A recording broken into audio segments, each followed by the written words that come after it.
창세기 41장 1절로 8절 말씀 우리 한 절씩 교독하겠습니다. 만 2년 후에 바로가 꿈을 꾼즉 자기가 나일 강가에 서 있는데 보니 아름답고 살진 7암소가 강가에서 올라와 갈밭에서 뜯어먹고 그 뒤에 또 흉하고 파리한 다른 7암소가 나일 강가에서 올라와 그 소와 함께 나일 강가에 서 있더니 그 흉하고 파리한 소가 그 아름답고 살진 7소를 먹은지라. 바로가 곧 깨었다가 다시 잠이 들어 꿈을 꾸니 한 줄기에 무성하고 충실한 7이삭이 나오고 그 후에 또 가늘고 동풍에 마른 7이삭이 나오더니 그 가는 7이삭이 무성하고 충실한 7이삭을 삼킨지라. 바로가 깬즉 꿈이라. 아침에 그의 마음이 번민하여 사람을 보내어 애굽의 점술가와 현인들을 모두 불러 그들에게 그의 꿈을 말하였으나 그것을 바로에게 해석하는 자가 없었더라. 아멘. 자리에 앉으셔서 기도하겠습니다. 생명의 말씀이신 하나님 아버지, 오늘도 주의 진리의 말씀 앞에 우리를 인도해 주셔서 감사합니다. 이 시간 인간의 생각과 말들을 제하시고 오직 주님의 진리의 말씀만이 선포되게 하여 주옵소서. 그래서 우리의 삶과 신앙이 하나님의 진리 위에 세워질 수 있도록 인도하여 주옵소서. 미련하고 연약한 종을 주님 손에 맡기옵고 예수님의 이름으로 기도하옵나이다. 아멘. 오늘부터 3주 동안 요셉 스토리의 본문을 묵상하도록 하겠습니다. 그런데 요셉을 알려면 요셉의 가족에 대한 히스토리를 좀 알아야 됩니다. 그런데 여러분의 성경 지식 수준이 다 다르기 때문에 좀 설교자들은 어려운 부분이 있습니다. 그래서 가능하면 잘 모르는 교우들에게도 오늘 본문을 이해할 수 있도록 좀 앞에 있는 이야기들, 성경 지식이 많은 교우님들에게는 다 알고 있는 내용일 것 같지만 다시 한번 말씀을 통해서 새롭게 이 시간 하나님의 은혜 가운데 나아가기를 원합니다.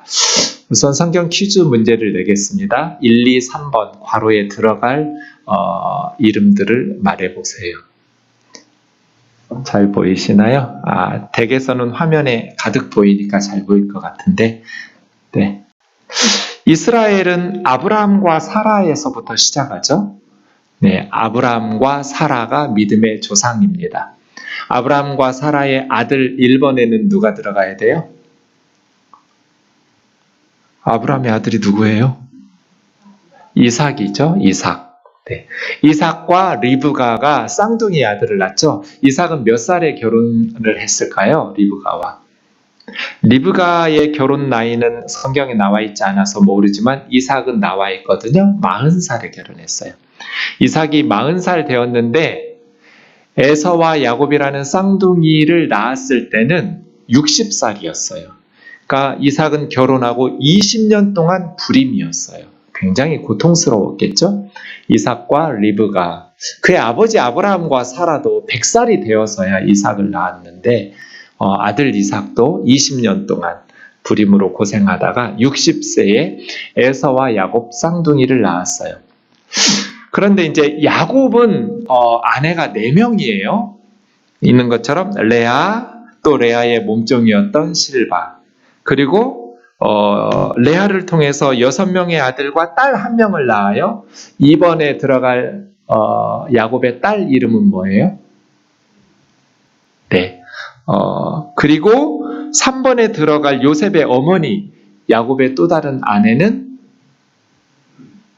네. 답을 다 보여주고 있는 건 아니죠 지금? 네. 그리고 그렇게 결혼을 하게 되죠. 네, 그 다음 이렇게 답을 보여주시면 아브라함과 사라의 아들이 이삭이었고 요셉의 할아버지죠. 이삭은 리브가와 결혼하면서 에서와 야곱을 낳았고 요셉의 아버지 야곱은 4명의 아내를 두었는데 사실은 라헬이라는 요셉의 어머니와 결혼해서 가정을 이루기를 원했지만 문제들이 좀 있어서 레아가 끼어들었고 뭐 불임이 또 이 가정에도 있으면서 실바와 빌하까지 오게 되죠. 자, 창세기 27장에 보시면 요셉의 할아버지 이삭이 자기 아버지 야곱은 결혼 전이에요. 야곱과 쌍둥이 형 에서가 있는데 에서만을 아들로 인정해요. 자기 아들인데도 불구하고 야곱은 이삭이 아들 취급을 안 해요. 그래서 노년이 되었을 때 이제 이삭이 언제 죽을지 모르니까 내 눈도 어둡고 나이도 많고 늙어가지고 언제 죽을지 모르니까 장남 에서에게 내가 너에게 복을 줄 테니까 아버지 좋아하는 사냥을 좀 해와서 별미를 좀 만들어 오라고. 이삭은 먹는 거에 굉장히 인생에 중요한 의미를 두는 사람이에요. 식탐이 많은 사람이에요. 그래서 에서가 사냥하러 간 사이에 그 이야기를 들은 엄마 리브가가 야곱 둘째 아들을 데리고 와서 형 사냥해 오는 동안에 얼른 집안에 있는 염소 새끼를 잡아가지고 아버지 요리를 엄마가 만들어줄 테니까 네가 복을 받으라고. 어떻게 한 가정에 이런 일이 있을 수 있을까요? 조금 있다가 금방 이 거짓말이 탄로날 거잖아요. 그걸 알고 있음에도 불구하고 이런 일들을 엄마 리브가가 꾸밉니다. 그때 야곱이 걱정을 하는 것이 엄마 그런 일을 하면 하나님이 나에게 복 주시겠어요? 이런 어떤 신앙과 윤리적인 문제 제기를 하면서 걱정하는 게 아니라 나는 피부가 매끈매끈하고 형은 털이 많은 사람인데 아버지가 눈은 어두워도 내 목소리 듣고 만져보면서 내가 야곱이라는 게 드러나면 복을 받기는 고사하고 저주를 받을까 요거 걱정하고 있어요. 저주 받을까 봐. 이 일이 잘못된 일이라는 것을 걱정하고 하나님 앞에서의 신앙의 문제를 제기하는 것이 아니라 발갓돼서 처벌받을 것을 두려워하면서 걱정하는 야곱의 모습.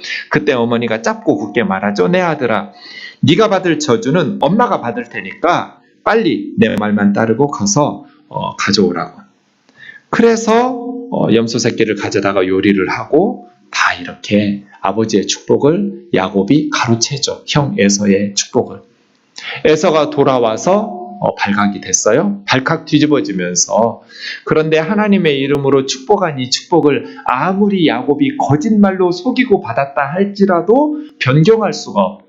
이제 리브가는 그걸 안 거죠. 일단 한번 축복이 선언되고 나면, 선포되고 나면 변경이 불가능하다. 난리는 집안은 뒤집어지겠지만 그 모든 책임을 감수하고라도 우리 야곱에게 복을 받게 해야겠다. 이런 생각을 가지고 있는 것이죠. 그래서 이제 그 사건 후에 에서가 동생 야곱을 미워하기 시작합니다. 이 미워한다라는 단어 잠시 후에도 나오지만 싸네라는 말은 죽이고 싶도록 미워하는 거예요. 동생을 얼마만큼 증오하면서 미워했냐면 아버지가 곧 돌아가시면 소천하시면 내가 저 야곱을 죽일 거야. 아버지 생전에는 내가 살인을 저지를 수는 없고 아버지 늙으셨으니 곧 소천하시고 나면 내 아우 야곱을 죽이리라. 그 말을 또 엄마 리브가가 듣고 나서 야곱에게 우리 오빠 라반의 집에 하란에 가서 좀 피해라. 네 형이 너 죽이려고 그러니까 너의 형의 분노가 풀리면 며칠 후에 엄마가 너를 사람 보내서 다시 집으로 데려오도록 기별을 할 터이니까 지금 당장 너의 형의 분노를 피하라고 이야기합니다. 그렇게 해서 며칠 동안 하란의 외삼촌 라반 집에 있으려고 했는데 야곱은 20년 동안 있게 됩니다. 그래서 31장에 보면 20년 동안 외삼촌 하란의 집에 있을 때 이제 돌아와 보니까 어머니 라헬은 이미 죽은 상태, 어머니 리브가는 이미 죽은 상태였는데요. 어쨌든 20년 동안 두 딸을 위해서 14년. 원래 처음에 야곱이 둘째 딸 라헬을 나에게 주시면 7년 동안 내가 모하르라는 아내를 얻으려면 결혼 지참금을 줘야 되거든요. 그런데 아버지 이삭이 아무것도 안 줬으니까 그냥 7년 동안 몸으로 때운 거예요, 야곱은. 그래서 라헬을 위해서 7년간 결혼을 위해서 노동을 머슴처럼 이렇게 외삼촌 라바노 집에 노동을 했는데 첫날 밤을 지내고 나니까 그 다음날 아침에 눈 떠보니 자기가 7년 동안 약속했던 라헬이 아니라 그의 언니 레아였어요. 외삼촌이 속이고 둘째 딸을 준 게 아니라 첫째 언니 레아를 야곱의 부인으로 줘버려서 야곱이 그때서야 깨닫고 외삼촌에게 가서 왜 내가 라헬을 위해서 7년 일했는데 레아를 나에게 넣었고 왜 나를 속였느냐고.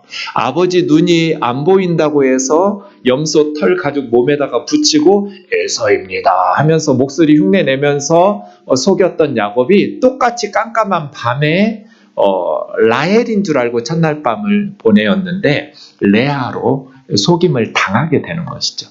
야곱이 사기꾼인데요. 이 야곱의 외삼촌이면서 장인이 되는 라반은 야곱보다 한 수 위의 사기꾼이에요. 그래서 7년이었는데 14년으로 늘어났죠. 일주일 후에 내가 라헬 줄 테니까 앞으로 7년 더 일해줘야 돼. 어쩔 수 없이 야곱은 14년간 두 딸을 위해서 일을 하고 나머지 6년 동안만 외삼촌의 양떼들을 돌보면서 자기 재산을 모으게 되는데 품삯을 10번이나 6년 동안 품삯을 변경합니다. 아롱아롱 검은 거 하면 계속해서 야곱의 새끼를 낳을 때마다 아롱아롱 검은 게 태어나고 또 변경해요. 이제는 얼룩얼룩한 거 하면 또 낳는 새끼들마다 얼룩얼룩한 새끼가 낳고. 그래서 하나님께서 야곱의 억울한 라반이 인간적인 꾀를 가지고 야곱을 힘들게 하려고 가난하게 하려고 했고 억압하고 착취했지만 하나님께서는 야곱의 그 억압된 것들을 다 갚아주시는 거죠. 하나님의 은혜로 야곱이 거부가 되어서 20년 만에 하란에서 돌아오게 됩니다. 그런데 결혼 관계도 야곱의 좀 가족도를 보면 라헬을 사랑했는데 애가 안 생겨요. 라헬에게. 언니 레아는 미워했는데 계속해서 아이들이 태어나요. 르우벤, 시몬, 레위, 유다 4명이나 아들을 낳았는데 동생은 아이가 안 태어나는 거예요. 그래서 라헬이 자기 몸종 빌하를 남편에게 주면서 단과 납달리라는 두 아들을 자기 품에 안죠. 그러면 레아는 자기는 4명의 아들이나 있으니까 그냥 안 할 것도 같은데 자기도 이제 더 이상 임신이 안 되니까 몸종 실바를 남편에게 주면서 갓과 아셀이라는 아들을 둘을 더 낳습니다. 그리고 나서 합한채라는 맨드라미과의 식물을 루벤이 들에 나갔다가 얻어왔는데 이게 고대인들에게는 임신에 아주 효과적이라는 그런 신기한 약초예요.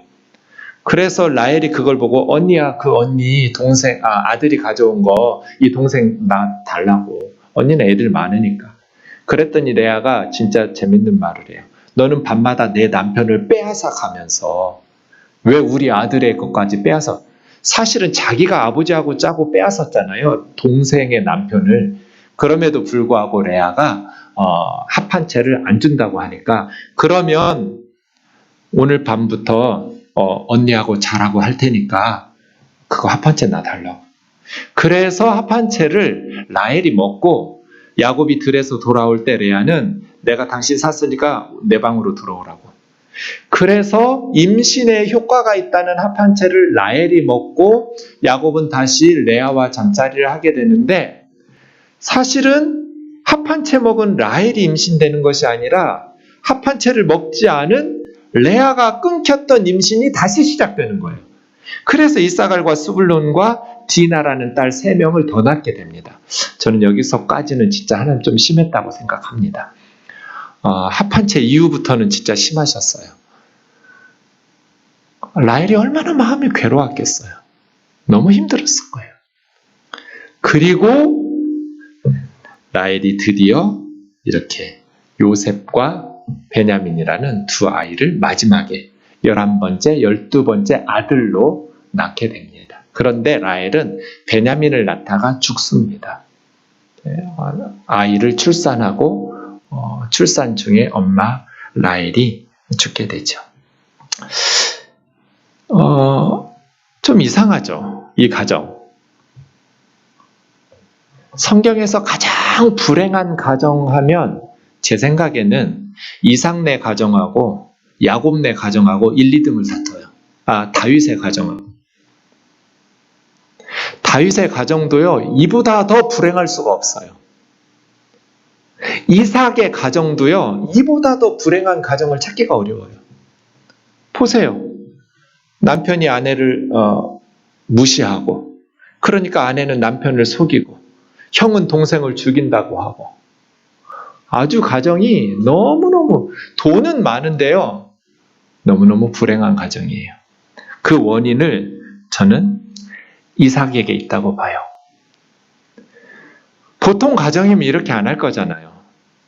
아내 리브가가 남편이 에서 장난만 불러서 축복하겠다고 하는 소리를 들었다면 남편에게 가서 여보, 애들 많지도 않고 딱 둘인데, 그것도 쌍둥이인데 자기 좋아하는 장남에게 큰 축복 주고 저 작은 놈 야곱에게는 조그만 거라도 남의 집처럼 그렇게 아들들에게 다 아버지가 축복해야지. 이렇게 장남만 축복하는 집이 이 세상에 어디가 있느냐고. 야곱에게도 복을 주라고.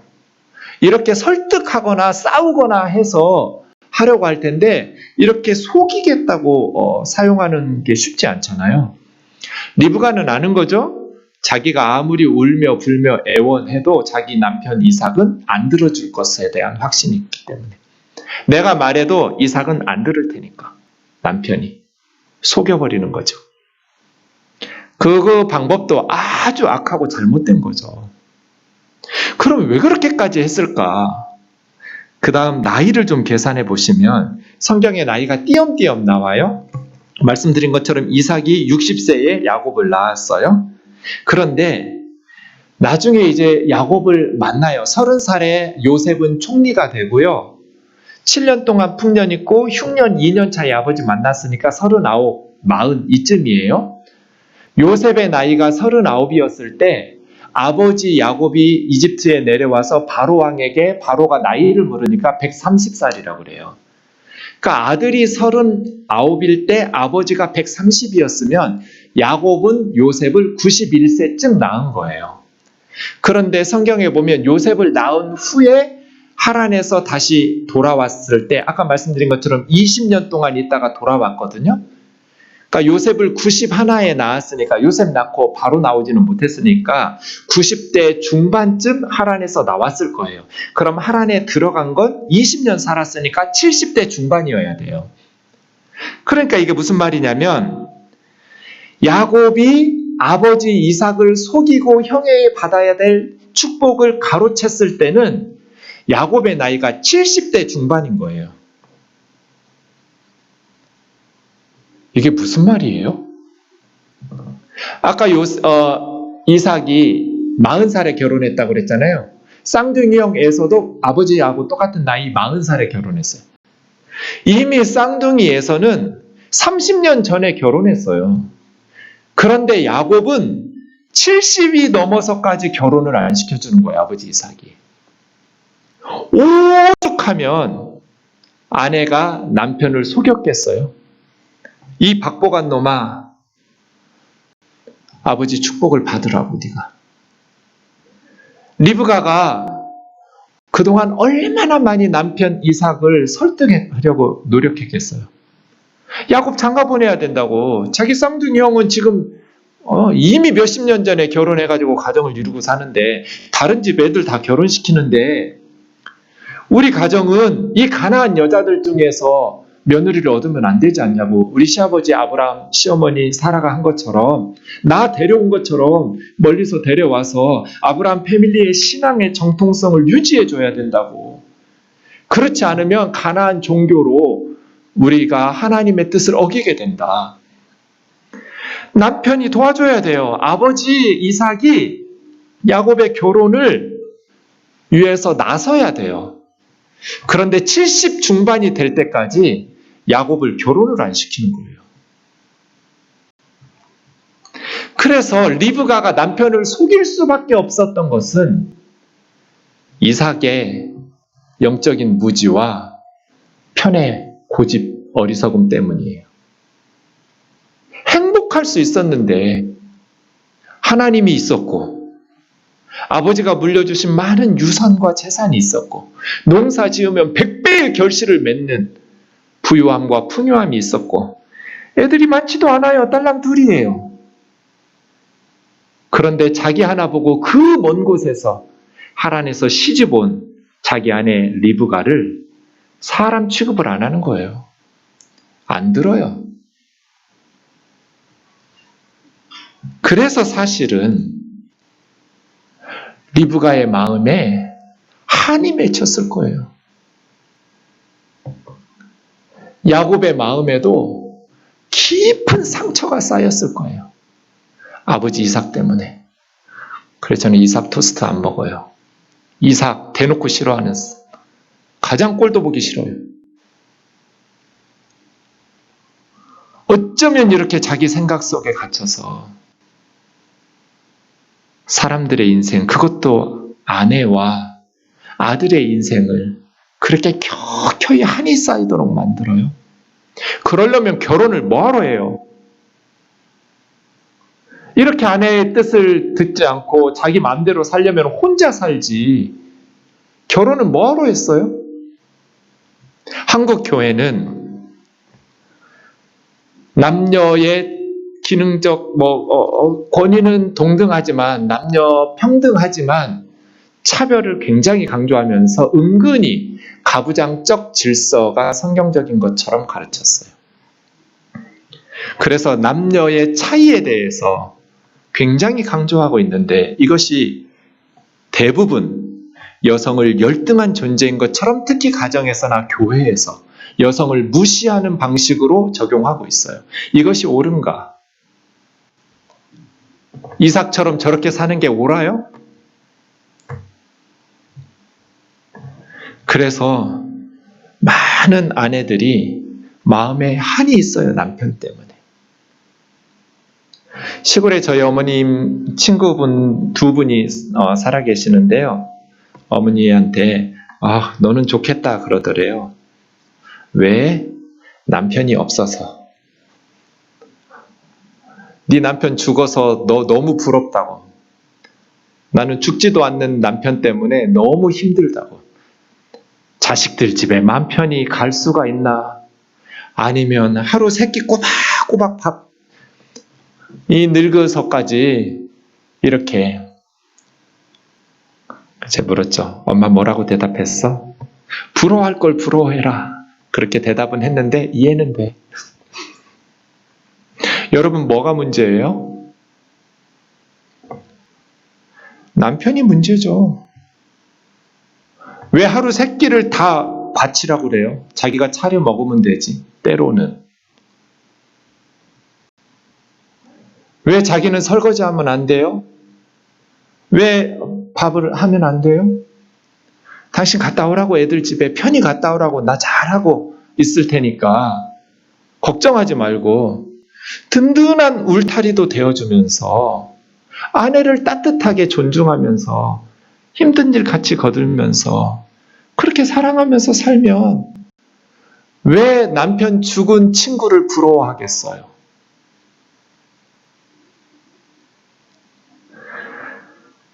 남녀가 다르게 만드셨죠, 하나님께서. 각각의 기능들도 다르죠. 몸도 다르고요. 하지만 그 다름은 상대방을 사랑하고 섬기기 위한 다름이어야지, 그것이 자기의 뜻을 관철시키고 자기를 주장하면서 다른 사람을 굴종시키는 다름으로, 이게 하나님의 뜻이에요? 그럴 리가 없잖아요. 이삭, 왜 리브가를 무시하냔 말이에요. 이게 얼마나 행복한 순간이에요. 내 식구가 모여서 여보 요리 좀 해와. 그리고 두 아들에게 하나님의 이름으로 축복해주는, 이게 얼마나 가정에 경사스러운 일이에요. 그런데 이런 비극이 일어나도록 형이 동생을 죽이겠다고 하고, 그렇게 70 넘어서 이제 가라고는 말하면서 어떻게 결혼 지참금 모하르를 주지 않아서 7년 동안 그게 속아가지고 14년 동안 일하게 만드냔 말이에요. 이게 아버지예요? 이럴 거면 자식을 뭐하러 낳았어요? 자기 생각에 사로잡혀서 자기 고집대로. 이삭의 죄예요. 이삭 때문에 이 가정은 고통 속에 빠졌어요. 행복하게 살 수 있었는데 너무너무 불행한 가정을 스스로 만들어냈어요. 물론 남편이 그렇게 한다고 해도 정말 하나님에 대한 신뢰가 있었다면, 이미 아이들 임신했을 때 하나님 주신 말씀이 있었어요. 리브가에게는. 그 하나님의 약속에 대한 신뢰가 있었다면 이렇게 가슴 아픈 거짓말과 사기를 치지 않았을 텐데, 리브가와 야곱도 잘못한 거죠. 인과응보예요. 뿌린 대로 거두고 있는 거예요. 그렇게 고통을 받게 됩니다. 그리고 드디어 요셉이라는 아들을 라헬이 낳습니다. 요세프라는 말은 다시 다른 아들을 내게 더하시기를 원하노라, 야샤프라는 단어에서 나온 단어입니다. 어근이 같아요. 하나 더하신다. 야샤프가 요셉이라는 이름이 됐어요. 요셉이라는 이름의 뜻은 원모어예요. 원모어, 하나 더. 하나 더 일어나, 하나 더 밥 먹어, 하나 더 세수해야지, 하나 더. 계속 엄마 라헬은 자기 아들 이름을 부를 때마다 하나 더, 하나 더, 하나 더를 외치면서 사는 거죠. 누구 들으라고? 하나님 들으라고. 하나 더 달라고. 언니는 7명이나 줬는데 나 하나밖에 안 줬으니까 하나 더, 하나 더. 요셉이에요. 그래서 하나 더 주셨어요. 주셨는데 그 하나 더 베냐민을 낳다가 엄마 라헬이 죽었어요. 여러분, 이제부터 요셉의 관점에서 생각해 보세요. 엄마가 죽었어요. 동생 낳다가. 엄마가 죽는다는, 엄마라는 존재가 어떤 존재예요? 문정희 선생님이 쓴 찬밥이라는 시가 있어요. 아픈 몸 일으켜 혼자 찬밥을 먹는다. 찬밥 속에 서리빨이 목을 쑤신다. 부엌에는 각종 전기제품이 있어 1분만 단추를 눌러도 따끈한 밥이 되는 세상. 찬밥을 먹기도 쉽지 않지만 오늘 혼자 찬밥을 먹는다. 가족에겐 따스한 밥 지어 먹이고 찬밥을 먹던 사람. 이 빠진 그릇에 찬밥을 훑어 누가 남긴 무 조각에 생선가시 핥고 몸에서는 제일 따뜻한 사랑을 뿜던 그녀. 깊은 밤에도 혼자 달그닥거리던 그 손이 그리워 나 오늘 아픈 몸 일으켜 찬밥을 먹는다. 집집마다 신을 보낼 수 없어 신 대신 보냈다는 설도 있지만 홀로 먹는 찬밥 속에서 그녀를 만난다. 나 오늘 세상의 찬밥이 되어. 이게 엄마죠. 우리는 아프면 엄마 생각나요. 엄마 이의 이름을 불러요. 엄마를 찾죠. 그 엄마요. 가족에겐 따뜻한 밥 지어 먹이면서 자기는 남은 찬밥 먹는 여자. 그래서 짜장면도 먹을 줄 모르는 여자. 자식들 때문에 그 엄마예요. 그런 엄마가 죽었어요. 요셉은 엄마의 사랑을 어린 시절에 끊어야 됐어요. 어머니 라헬의 죽음은 요셉에게 엄청난 아픔이었을 거예요. 어머니는 자신의 생명을 내어놓고 자녀를 낳아요. 새 생명을 위해서 자신의 목숨을 걸죠. 그렇게 죽음의 순간과 다름없는 고통을 감수하고 한 아이의 엄마가 돼요. 그래서 이 땅의 자식들은 그런 사람, 그 엄마의 마음을 아프게 하는 짓은 말아야 돼요. 그런 엄마를 요셉은 잃었어요. 37장에 보면 요셉은 노년에 얻은 아들이므로 야곱이 더 사랑해요. 그래서 채색 옷을 입고 채색이라는 색깔을 넣었는데요. 사실은 원문으로 보면 이건 색하고는 아무 상관없는 단어예요. 두 단어예요. 파스, 케토네트. 예, 케토네트, 파스. 히브리어는 거꾸로 읽어야 돼요. 케토네트라는 말은 긴 옷이에요. 파스라는 말은 손바닥이나 발바닥 같이 이렇게 평평하게 나오는. 그래서 발바닥까지 닿는 긴 옷, 손바닥까지 오는 긴 옷, 뭐 이런 식이에요. 대개 이것은 일하지 말라고 무릎 위로 올라오는 일하기 편한 옷을 입고 다니는 형제들과 달리 요셉은 긴 옷 입으면서 감독이나 하라는 장남이 하는 일이거든요. 그런데 요셉에게만 입히셨어요. 그러니 당연히 형들은 요셉을 아버지의 편애 때문에 미워하죠. 이 미워한다라는 싸네가 죽이고 싶도록 증오하는 거예요. 그래서 요셉에게 형제들이 편안하게 말할 수 없었노라. 로 야콜 다바르 샬롬이란 로 야콜 로는 뭐뭐 못 안 한다는 거예요. 야콜은 할 수 있다인데 로가 붙었으니까 할 수 없다예요. 할 수 없다. 다바르 말하다. 말을 할 수 없었어요. 형들이. 샬롬. 그러니까 형들이 요셉에게는 편안한 좋은 말, 친절한 말, 따뜻한 말을 한 적이 없어요. 그렇게 할 수가 없었어요. 아버지 때문에. 자기도 아버지 이삭의 편애 때문에 엄청난 상처를 받았던 야곱이 자식들에게 그대로 대물림하고 있어요. 이게 인간의 어리석음이에요. 자식들은 엄마 아빠 하는 거 그대로 닮아요. 그래서 애들 눈앞에서 바르게 살아야 돼요. 야곱은 아버지 이삭에게 그렇게 많은 상처를 받았음에도 불구하고 그대로. 요셉 생각해 보세요. 보호해줄 엄마도 없어요. 라헬은 죽었어요. 그런데 형 10명이 좋게 말을 안 해줘요. 요셉의 어린 시절이 얼마나 힘들었겠는지 상상해 보세요. 형들이 자기를 증오해요. 게다가 요셉이 꿈까지 꾸었어요. 당신의 단들이 나의 단에다가 곡식단에다가 엎드려 절하더이다. 또 꿈을 꾸었어요. 내 별에다가 해와 달과 11별이 절하더이다.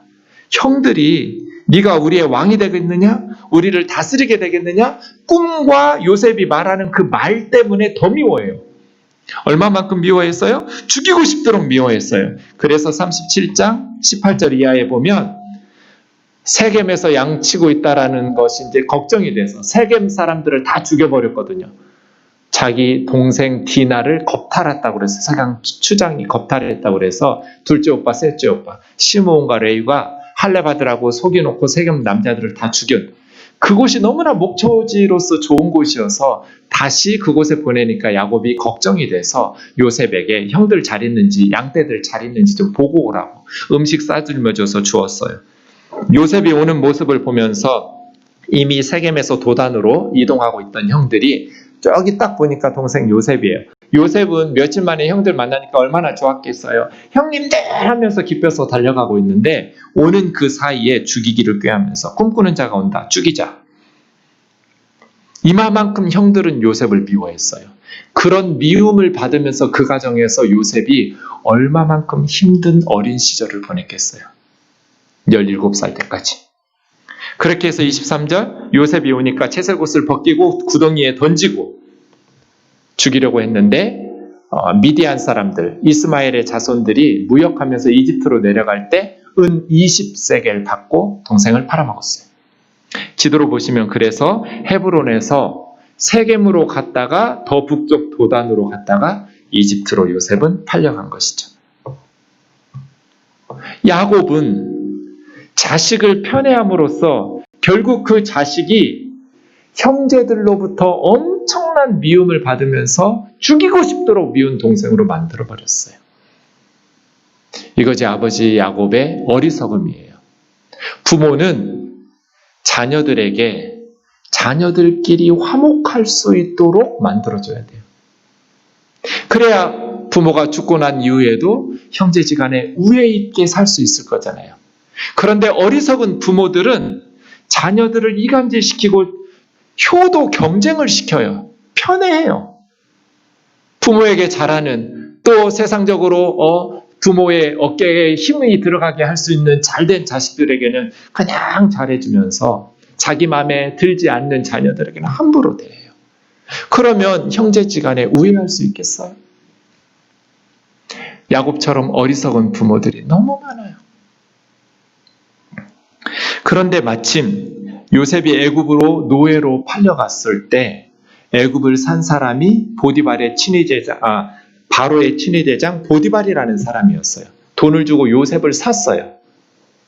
그리고 하나님께서 요셉과 함께 계셔서 형통했다. 하나님께서 요셉과 함께 계셔서 형통했다란 말이 2번 나와요.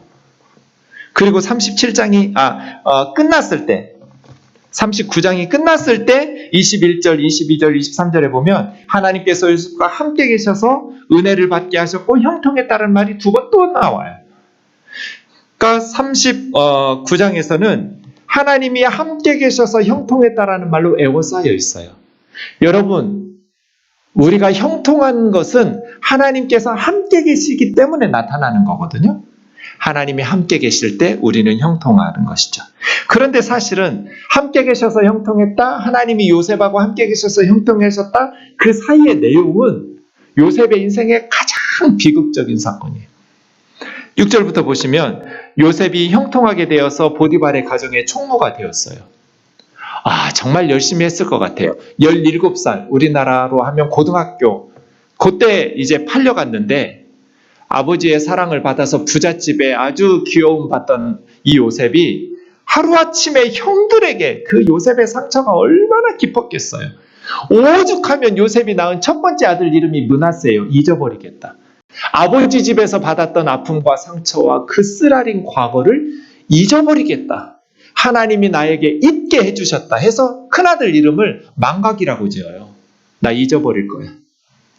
요셉의 마음의 상처와 그 말들과 행동, 진짜 악몽을 엄청 꾸었을 것 같아요. 너무너무 마음이 힘들었을 것 같아요. 그 형들이 달려들어서 자기는 막 기뻐가지고 형들을 부르면서 달려갔을 때 만나자마자 채세고 찢어버리고 그렇게 구덩이에 쳐놓고 구덩이 속에서 애걸복걸 하면서 형님들 왜 이러냐고 나 살려달라고 애걸하는데 형들이 냉정하게 자기들과 싸운 음식 먹어가면서 그 미디안 상인들에게 팔아넘기는 그 장면들을 요셉이 떠올릴 때 너무너무 많이 울었을 거예요. 너무너무 힘들었을 거예요. 그럼에도 불구하고 요셉은 보디발의 집에서 얼마나 열심히, 말귀 못 알아들으니까 처음에는 바보 취급 당했겠죠. 언어를 모르니까. 말이 안 통하면 바보 되거든요. 열심히 애국어를 배운 거죠. 그리고 성실하게 일한 보디발이 요셉에게 맡기면 확실하니까 하나님께서 함께 계셔서 형통하기도 하셨지만 그 부유한 고관의 집에 똑똑한 애굽 청년들과 종들이 많이 있었음에도 불구하고 요셉을 탑으로 세우는 거죠. 그런데 요셉이 잘생겼어요. 그랬더니 이 보디발의 아내가 요셉을 날마다 동침하자고 날마다 유혹하고 요청하는 거예요. 그래서 요셉이 어떻게 하나님 앞에서 이런 죄를 지을 수 있느냐고, 나는 그런 죄를 지을 수 없노라고. 하루는 남편이 멀리 떠났는데 요셉하고 딱 방에 둘만 있게 되었어요. 보디발의 아내가. 요셉의 옷을 붙잡고 나랑 잠자리 좀 하자고 애걸하니까 요셉이 자기 겉옷을 벗어두고 그냥 나가버렸어요. 그랬더니 이 여자가 소리를 지르면서 우리 주인이 히브리, 이 민족 의식을 지금 이용해 먹고 있어요. 우리 애굽 사람들을 다 무시하고 우리 남편이 세워준 저 히브리 종놈이 나를 겁탈하려고 달려오다가 내가 큰 소리로 부르짖으니까 옷 벗다가 지금 옷 남겨두고 도망가 버렸다. 보디발이 돌아와서 얼마나 화가 났겠어요? 요셉을 감옥에 쳐넣었어요. 그런데 40장에 보면 그 감옥은 고관들이 모여오는 감옥이에요. 하루는 바로의 아주 측근인 술 맡은 관원과 떡 굽는 관원장이 미움을 받아서 요셉이 있는 감옥으로 갇히게 되었어요. 요셉은 이제는 가정의 작은, 그 가정이 작은 가정은 아니에요. 취미 대장집이니까 꽤 많은 사람들에게 리더십 훈련을 받다가 이제는 죄짓지 않으려고 감옥에 들어가서 국정을 운영하는 바로의 최측근, 믿을 수 있는 사람, 그 술에다가 독 타버리면 바로는 죽으니까요. 가장 신뢰할 수 있는 측근들이에요. 떡 굽는 관원장과 술 맡은 관원장은. 그 사람들에게 애굽의 정치를 듣게 됐겠죠? 그들을 감옥에서 섬기게 됩니다. 그런데 두 사람이 하루는 꿈을 꾸어요. 분명히 어떤 뜻이 있는 꿈인데 해석할 수가 없을 때 요셉이 그 꿈을 해석해 줍니다. 술 맡은 관원장에게 사흘 안에 당신은 전직을 회복하게 될 것이라고. 만약에 당신 일이 잘 되면 나 좀 기억해 달라고. 내 사건 조사해 보면 나 이 감옥에 들어올 만한 사람 아니라고. 히브리 노예인데 당신의 권한으로 나 좀 여기서 나가게 해달라고. 그리고 떡 굽는 관원장의 꿈을 듣고는 당신은 사흘 안에 죽을 거라고. 죽어서 장례식도 제대로 치러지지 못하고 그냥 나무에 매달릴 텐데 그리고 나면 새들이 당신의 시체를 뜯어먹을 거라고. 이게 고대인들이 가장 두려워하는, 그렇게 말을 하는데 요셉이 꿈 해석한 대로 술 맡은 관원장은 회복되고 떡 굽는 관원장은 처형됐어요. 그런데 술 맡은 관원장이 요셉을 잊어버렸어요. 오늘 본문의 만 2년은 꿈 해석하고 나서 2년 동안 잊어버린 시간이에요. 하나님께 실망하기에 충분한 시간이에요. 처음에는 바쁘시니까. 그런데 요셉의 목이 빠지도록 기다렸겠죠. 이제나 저제나 술 맡은 관원장의 소식을 듣고 나서, 떡 굽는 관원장이 처형된 소식을 듣고 나서 이제 나를 도와주겠지. 나를 도와주겠지. 아무리 기다려도 술 맡은 관원장이 사람을 안 보내는 거예요. 그래서 요셉을 2년 동안 방치시켜놨어요. 2년 만에 바로 왕이 꿈을 꿉니다. 나일 강가에 서 있는데 아주 살짓고 아름다운 7 암소가 풀을 뜯고 먹고 있다가 그 다음에 삐싹 마르고 동풍에 말라비틀어진 아주 흉악하게 생긴 7 암소가 그 아름답고 살진 암소를 먹어버렸어요. 이게 무슨 꿈이야? 다시 잠들었는데 7 이삭의 무성하고 충실한 이삭이 나오고, 그 다음 가늘고 동풍에 마른 7 이삭이 나왔는데 가는 이삭이 아주 튼실한 7 이삭을 먹어버렸어요. 먹었는데 먹은 흔적이 없어요. 티가 안 나. 깨보니까 꿈이에요. 애굽의 신으로 추앙받던 바로는 이걸 해석할 힘이 없어서 번민하고 있어요. 애굽의 모든 점술가와 현인들을 불러 모아서 꿈을 말했지만 해석해주는 사람이 없어요. 애굽의 무지가 드러나고 있어요. 애굽의 무능이 드러나고 있을 때, 그때서 비로소 술 맡은 관원장이 바로에게 말하는 거예요. 내가 오늘 내 죄를 기억합니다. 2년 전에 친위대장 집에 떡 굽는 관원장과 나를 바로께서 두셨을 때 꿈을 꾸었는데, 뜻이 있는 꿈인데 해석 못할 때 거기에 히브리 죄수 노예가 있었습니다.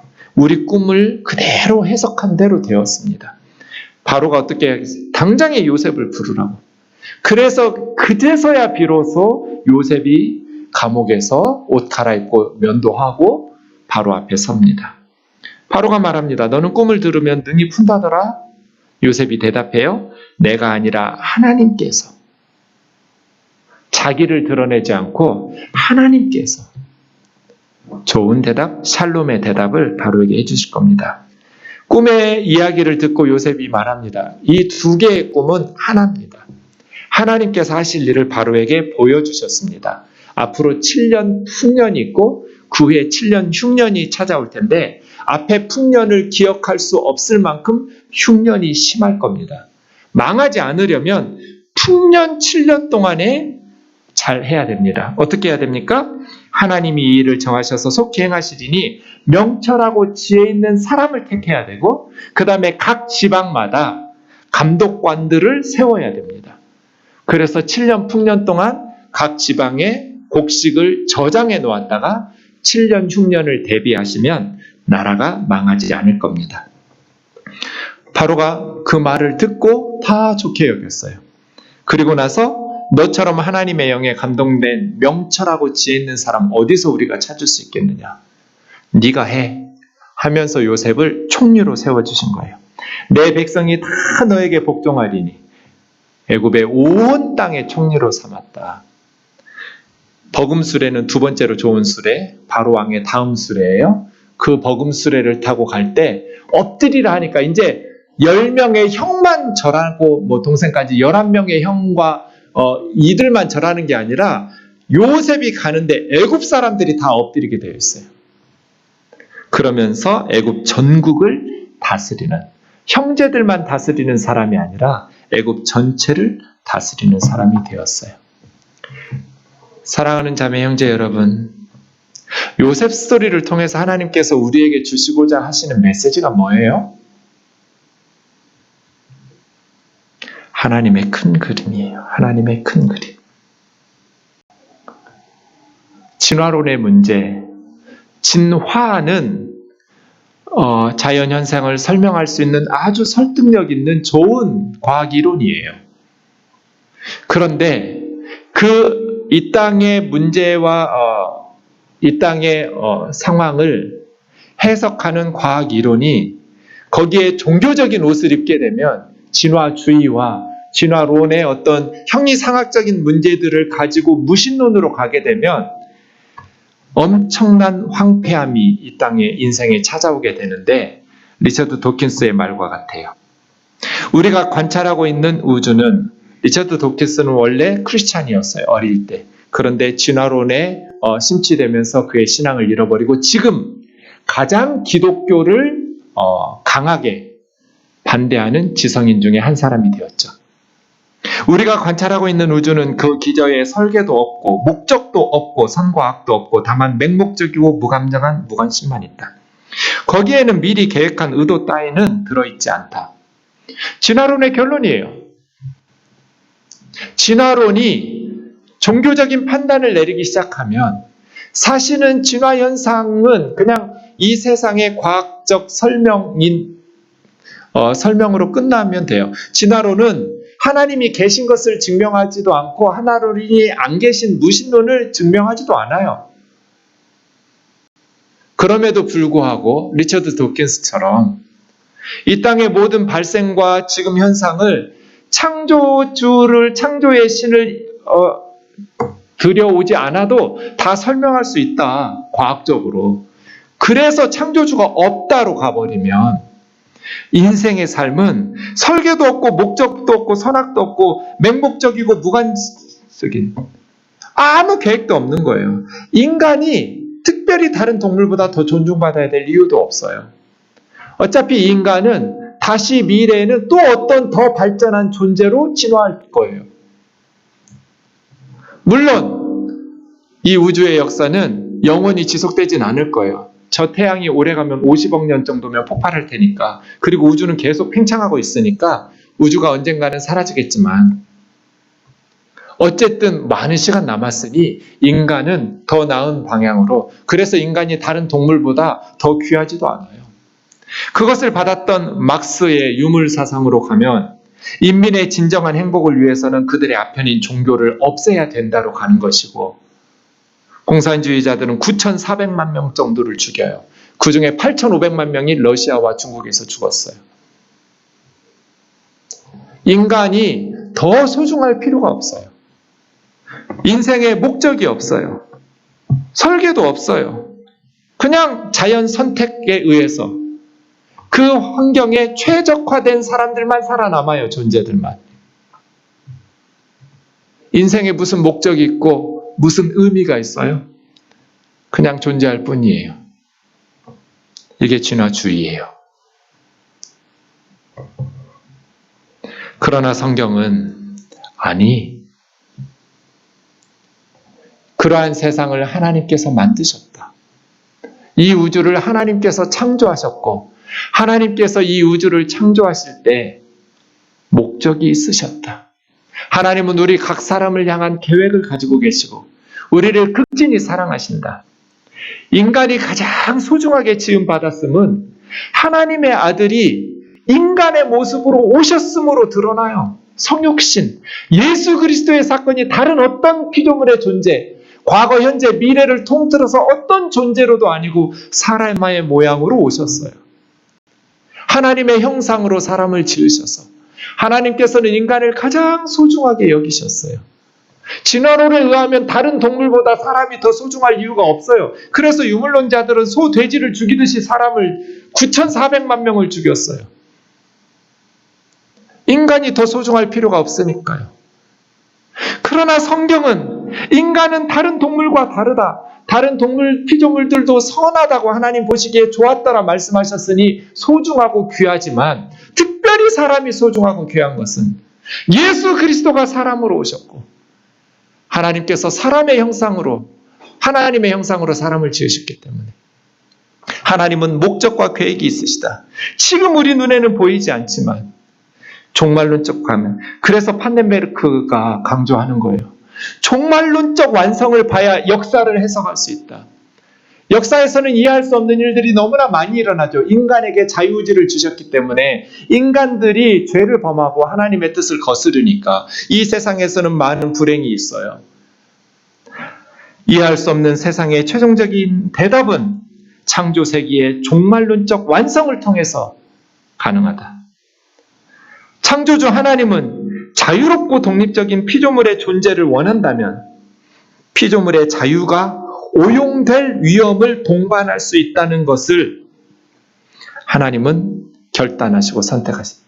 하나님이 주신 인간의 자유가 잘못 사용될 수도 있다는 것을 받아들이시고 창조를 해야만 자유롭고, 그런 자유로운 존재가 하나님을 사랑할 때 진짜 사랑이지, 하나님이 로봇 만들어 놓고 꾹 눌러서 하나님 예배해요, 꾹 누르면 하나님 사랑해요, 하나님께 순종해요, 이런 거는 하나님에게 감동이 안 되니까요. 종말론적 완성을 통해서 창조 세계의 완성이 이루어진다는 거예요. 사랑하는 자매 형제 여러분, 하나님은 우리 개개인에게 그리고 이 땅의 역사 가운데 목적을 가지고 계시고 그것은 종말론적 완성을 통해서 우리가 다 알 수 있어요. 요셉 스토리에서 하나님의 큰 그림을 봅니다. 요셉은 왜 자기 엄마만 죽어야 되는지, 왜 아버지가 그렇게 어리석게 자기를 사랑해서 형제들이 자기를 죽이고 싶도록 샬롬의 말 한마디를 안 하고 그렇게 미움을 받으면서 가슴 아프게 살았는지, 채색옷을 찢으면서, 얘가 무슨 채색옷 입고 싶겠어요. 형들하고 같이 어울려 놀기를 원했겠죠, 어린 요셉이. 무슨 재산 욕심이 있었겠어요. 아버지 유산에 대한 욕심이 있었겠어요. 채색옷을 원했겠냔 말이에요, 요셉이. 왜 그렇게 팔려야만 됐는지, 자기는 죄짓지 않고 살려고 발버둥 걸치면서 하나님의 말씀 기억하고 17살 때까지 받았던 자기 아버지 야곱, 자기 할아버지 이삭으로부터 들었던 아브라함 패밀리의 그 하나님이 말씀을 통해서 자기 할아버지와 증조 할아버지 아브라함과 자기 아버지 야곱의 삶을 인도하셨던 살아계신 하나님, 그 하나님을 순종하면서 경건하게 살려고 몸부림쳤는데 죄짓지 않으려고 했더니 감옥에 집어넣고 2년 동안이나 잊어버리고 이해할 수 없는 이러한 사건들, 그 가운데 하나님의 뜻이 있었다는 거예요. 만약에 그 전에 술 맡은 관원장이 요셉을 풀어내 주어서 감옥에서 이제 가나안 땅으로 돌려보냈다면 애굽의 총리가 못 됐겠죠. 2년 동안 잊어버려야 애굽의 총리가 될 수 있었겠죠. 그래서요, 우리 눈으로 보이면 목적도 없고 계획도 없고 의미도 없는 인생인 것 같지만, 도대체 이해할 수 없는 인생들이 많지만 하나님은 우리 각 사람에게 뜻이 있으시다. 이 땅의 역사는, 우주적 창조 세계의 완성은 종말의 그날에 하나님의 뜻을 우리가 다 보게 될 것이고 알게 될 것입니다. 그래서 인생은 이런 퍼즐 맞추기 같아요. 우리는 퍼즐을 한두 개밖에 못 보기 때문에 이해할 수가 없어요, 내 삶을. 그런데 하나님께서는 큰 그림을 그리고 계신단 말이에요. 전체 퍼즐을 보이시면서 다음 그림 보여주세요. 우리는 저 전체 퍼즐 중에 한두 개밖에 못 봐요. 그러니까 이해가 안 돼요. 그런데 하나님은 큰 그림을 보시고 일하시는 분이에요. 그래서요, 우리는 작은 퍼즐을 한두 조각만 보기 때문에 때로는 이해할 수 없는 사건들 많지만 하나님은 큰 그림을 보시면서 우리를 인도하신다. 그래서 하나님의 말씀을 신뢰해야 돼요. 너희를 향한 나의 생각은 내가 안다. 재앙이 아니라 평안이다. 미래와 희망을 주는 것이다. 저와 여러분을 향한 하나님의 계획은, 하나님의 생각은 샬롬이고 미래와 희망인 줄로 믿습니다. 사랑하는 자매 형제 여러분, 우리는 하나님의 큰 그림을 못 봐요. 그래서 작은 그림밖에 없어요. 사람들은 이 땅에 아무 목적도 계획도 설계도 없다고 말해요. 그러나 성경은 분명히 말씀하세요. 하나님께서는 반드시 하나님의 손으로 창조하신 이 창조 세계를 완성하실 것이라고. 그 하나님의 완성의 그림 속에서 이 땅의 창조와 구속을 해석해야 돼요. 우리 인생은 야간운전 같습니다. 야간운전 하다 보면 앞에 10m, 20m밖에 안 보여요. 목적지까지 안 보여요. 야간운전하는 사람은 자기 앞에 있는 보이는 길을 바르게 잘 가려고 해요. 그러다 보면 또 앞에 보여요. 거기까지 가면 또 앞이 보여요. 그래서 목적지에 도달해요. 하나님의 큰 그림을 신뢰하면서 지금 우리가 선 자리에서 요셉처럼 낙심하지 말고 포기하지 말고 하나님 앞에 영성을 지켜가면서 실력을 배양할 수 있기를 주의 이름으로 축원합니다. 요셉은 그 고난 속에서 연단되기 시작합니다. 한 가정을 이끄는 리더였다가 이제 국가 전체를 이끌 수 있는 국정을 운영하는 장관들과 교제하게 되고 애굽의 총리가 되었을 때 엄청난 탁월한 정치인이 됩니다. 그래서 두고두고 나라들을 살려내는 그러한 명재상이 됩니다. 그렇게 단순히 고난의 시간만 보내는 것이 아니라 하나님의 말씀으로 그리고 내게 주어진 역할들에게서 실력을 길러가면서 하나님의 사람으로 준비되는 저와 여러분 되기를 주의 이름으로 축원합니다. 이 고난의 시간 여러분이 잘 견뎌내면서 실력을 길러내고 요셉처럼 하나님의 큰 그림 안에서 순종하면서 희망을 포기하지 않고 살아간다면 반드시 애굽의 총리는 되지 못할지 모르겠지만 우리를 향하신 하나님의 선한 목적과 뜻들을 이루어가면서 열매 맺는 값진 인생을 살게 될 줄로 믿습니다. 찬양하겠습니다.